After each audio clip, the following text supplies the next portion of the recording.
Perkenalkan, nama saya Muhammad Saifuddin. Saya asli dari Gresik sendiri, kabupatennya, desanya di Desa Sukorejo.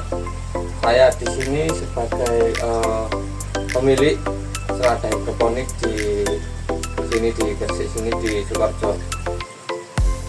Untuk latar belakang saya dari lulusan S1 Teknik Elektro sebenarnya. Jadi belum pernah, tapi dasarnya memang garisnya pertanian saya. Yang mendorong untuk memiliki usaha ini ya, pertama itu saya cuma riset cuma sebenarnya. Saya di beberapa paralon tingkat itu, nah kok tiba-tiba menarik. Nah, masa harus bertani itu ditanahkan enggak kan? Nah, itu saya coba di pipa atau sistem yang hidroponik ini. Nah, itulah yang mendorong saya. Fungsional itu yang, gimana? Kenapa kok milih hidroponik? Yang pertama lebih simpel dan praktis sih kalau menggunakan yang sistemnya hidroponik.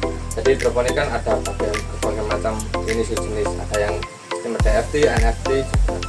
Nah, kalau yang saya bandingkan daripada konvensional sesuai dengan ini umur saya sih sebagai petani milenial. Jadi saya buat sistemnya yang hidroponik. Untuk yang konvensional sih menurut saya sih oke aja, tapi kalau menurut saya lebih ribet itu aja kalau yang konvensional. Kalau untuk tantangan terbesar saya yang pertama, dimana-mana kan kalau masih belum ada hasilnya, nah itu kan masih diremehkan, dianggap apa sih itu udah. Nah, itu tantangan terbesar saya untuk meyakinkan orang-orang sekitar untuk menangani kegagalan. Ya saya kan learning by the way ya Pak ya. Jadi gagal pasti ada, problem pasti ada, setiap masalah pasti ada. Nah, untuk menangani itu saya harus menganalisa dulu problemnya, gagalnya di apa dulu. Kalau gagalnya gagalnya di lingkungan, atau misalkan sinar matahari kurang kan, saya mau ini nyari lahan yang luas kan. Contohnya di sini. Nah, dulu itu saya di rumah Pak. Di rumah ada beberapa pipa atau sistem hidroponik itu saya coba di rumah. Itu enggak berkembangnya itu kan soalnya kurang cahaya matahari. Dia kan kurang fotosintesisnya itu sih. Untuk mengatasinya ya mencari ini dulu solusinya, gimana caranya menganalisa itu masalahnya dulu itu yang gagal. Nah, kalau tugas ini muncul saya dari teman sebenarnya, dari rekan kerja dulu pas di Surabaya. Saya disuruh nyoba pas kerja itu, jadi saya coba lah buat satu sistem. Ternyata ya alhamdulillah bisa berkembang. Untuk hidroponik ini sendiri saya jujur saya otodidak.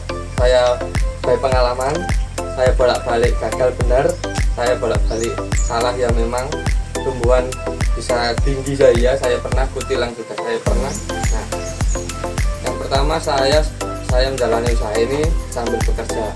Untuk pembagian waktu itu kan sebenarnya tergantung orangnya sih. Kalau pembagian waktu kan saya bekerjanya juga nge-shift, itu ya saya ini sih konsenkan juga. Nge-shift kan ya ada enaknya dan enggak enaknya. Nah, berhubung ini sistemnya hidroponik, saya yang dibutuhkan adalah monitoring pengontrol airnya. Kalau saya belajarnya lewat otodidak, jadi dari pengalaman juga. Kalau misalkan ada kerusakan ya saya benerin sendiri. Kalau masalah tanamannya saya pernah mengalami kutilang juga pernah, tinggi ke atas. Kalau untuk nutrisinya saya masih belum menemukan racikannya. Sementara masih beli di toko online sih. Pesan ke teman-teman, lakukan apabila itu yang kamu inginkan. Nah, jangan terlalu banyak rencana, lakukan saja. Oke, baik. Sekian dari saya selaku pemilik usaha selada hidroponik ini. Semoga apa yang saya berikan tadi atau yang saya sampaikan tadi bermanfaat bagi pendengarnya atau pelihatnya, dan saya mohon maaf apabila ada kesalahan dan mohon saran dan komentarnya.